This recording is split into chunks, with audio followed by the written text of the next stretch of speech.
The offseason has arrived, albeit sooner than the Dallas Cowboys would have liked.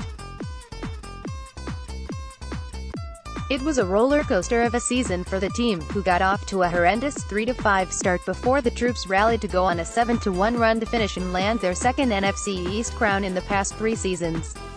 The good times kept rolling when they humbled the Seattle Seahawks at it. They'd have a rare bad day the next weekend though, and the Los Angeles Rams took full advantage, ushering them out of the playoffs and into some very real uncertainty within the offensive coaching staff. Days later, offensive coordinator Scott Linehan was shown the door, and not long thereafter, Kellen Moore ascended from quarterbacks coach to take the reins. John Kitna walked away from an OC role with the AAF to take on Moore's old role with the Cowboys, and Garrett saw his contract extension go from a virtual guarantee to being put on ice for the time being. With so much on the line, the next few months for the Cowboys will be paramount in preparing them for what awaits them this coming season, and we now know what deadlines they'll be forced to adhere by to get everything done.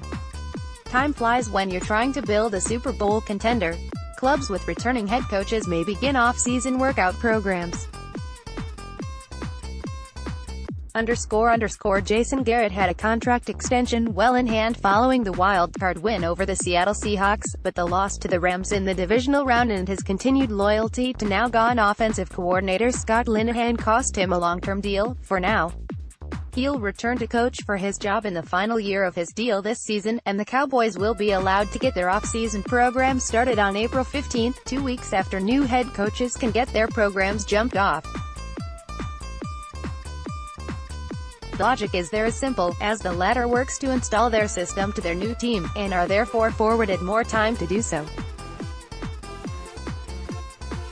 2019 NFL Draft, Nashville, Tennessee __, long dubbed the off-season Super Bowl. The NFL Draft will carry all of the pomp and circumstance in 2019 you've become accustomed to.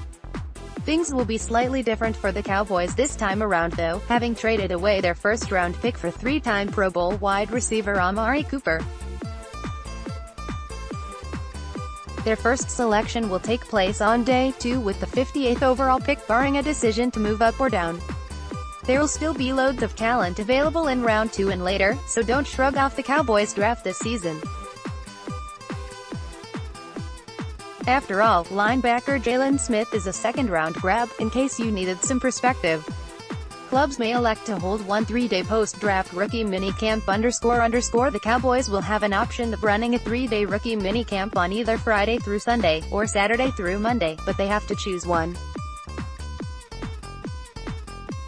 This will give the new class a chance to get acclimated to the organization before the veterans show up for off-season conditioning, when things begin to ramp up a bit. It's a great chance for rookies to take in their new digs without being overwhelmed. Tryout players, undrafted rookies and select first-year players can also participate. For example, Jalen Smith was permitted to attend in year 2 after being redshirted in year 1. Start of organized team activities, OTAs, __. As far as off-season conditioning goes, this is where the rubber slowly begins to meet the road for NFL teams. This is especially true in 2019 for the Cowboys, as they work to finalize an extension on Lawrence, who has yet to undergo surgery for his torn labrum and is a guaranteed holdout candidate until a deal is in place that locks him in beyond this coming season. For someone like Randy Gregory, who is currently serving an indefinite suspension but is feverishly working to convince the NFL he should again be reinstated, OTAs might be too soon to presume he'll be on the field, although you can never say never. It's likely the Cowboys will also get the first real glimpse of Travis Frederick post-diagnosis, which would be a huge boost to the team if he is indeed ready to ramp up.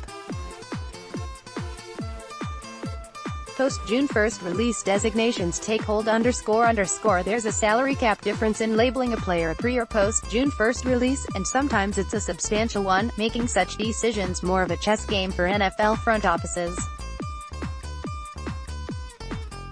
With key decisions looming on big-named players under contract, like wide receiver Terrence Williams, who was one of the first roster casualties for 2019, it's a chance for the Cowboys to decide if they'll take less savings and a higher dead money hit up front, pre-June 1st, or more savings with a lower dead money hit later, post-June 1st.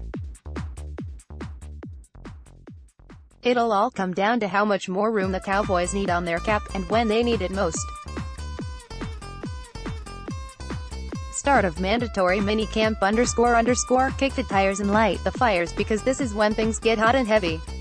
Until this moment arrives, everything is voluntary as it relates to players reporting for off-season conditioning. Those who fail to do so once mandatory minicamp begins will be subjected to fines, however, and that of course puts a neon sign on Lawrence, assuming no deal is in place by June 11th. He may be protected from them by his injury though, if it's not yet repaired, and that would make for a seriously dramatic turn to a situation that doesn't have to reach such a point of confusion and outright contention. For everyone else, it's business as usual. Deadline to sign franchise tag players to long-term deal __, all eyes will be on the Cowboys and their handling of Lawrence here, because if they opted to franchise tag him, they must submit his long-term deal to the NFL front office by July 15th. If no deal is struck, the two sides will not be allowed to negotiate an extension until March 2020, which could end in disastrous results if Lawrence has already commenced a holdout. To protect himself during talks this summer, the last holdout the Cowboys suffered was from wideout Dez Bryant following the 2014 season, when he also refused to sign his franchise tender. They wound up getting his deal done before the deadline, and if push comes to absolute shove, they better pray for the same success with a dominant Lawrence. The better move is obviously granting him an agreeable extension in the spring though, and avoid this mess altogether. Clubs can open training camp for 2019 __, rookies and first-year players are allowed to report 7 days ahead of veterans, and the dates will be set by the Cowboys as July nears. They'll again hold court in the familiarity of Oxnard, CA, their perennial training camp home. In 2018, they returned to Frisco, TX to close out camp, giving local fans an opportunity to see the team practice. There will be a few key moves to watch here, with the biggest being on wide receiver Allen Hurns. After suffering a gruesome season-ending injury in January, he'll likely land on the pup, physically unable to perform, list to start camp, and remain there until he's healthy. Hall of Fame game, Canton, Ohio __, having participated in the NFL Hall of Fame game in 2017, don't expect to see the Cowboys being forced to play a fifth preseason game anytime soon. That year was also one in which owner Jerry Jones was inducted into Canton, Ohio, the club having not played in it since 2013. At the time this article goes to print, the teams for the 2019 affair have yet to be chosen. In case you wanted to keep track, for whatever reason, the Cowboys are 3-3 in the Hoff game.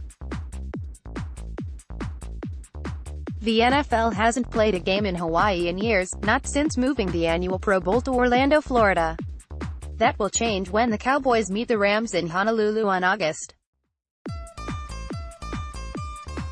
17. A trip to Hawaii will break from the norm for both the Cowboys and the Rams, and set the stage for a fun, if not wholly inconsequential, rematch of sorts after the latter so unceremoniously dismissed the former in the NFC divisional round this past January. The outcome of this game won't matter in the least, but the player evaluation helps determine if the Cowboys will ultimately avenge themselves in the playoffs. Fan of training and preparing in the balmy weather of Oxnard, CA each summer, taking their talents to Honolulu for a week seems right up their alley. Clubs must reduce rosters to a maximum of 53 players __. Not so long ago, the NFL once required teams to first trim their bloated 90-man roster down to 75 bodies and then, ultimately, to only 53. They've now done away with the middle ground, giving teams the opportunity to evaluate all 90 men for an additional 2 weeks during the preseason. On August 31, however, all 32 teams must jettison 37 players, creating a vortex of talent from around the league all being dropped into free agency at one time. The caveat is non-vested players must first go through the league's 24-hour waiver period, giving each club a shot at landing them, but it's contingent upon the current waiver order. Additionally, while the Cowboys work to trim their roster, they'll need to designate players for PUP and NFI non-football injury lists, with Hurns likely landing on the former to start 2019.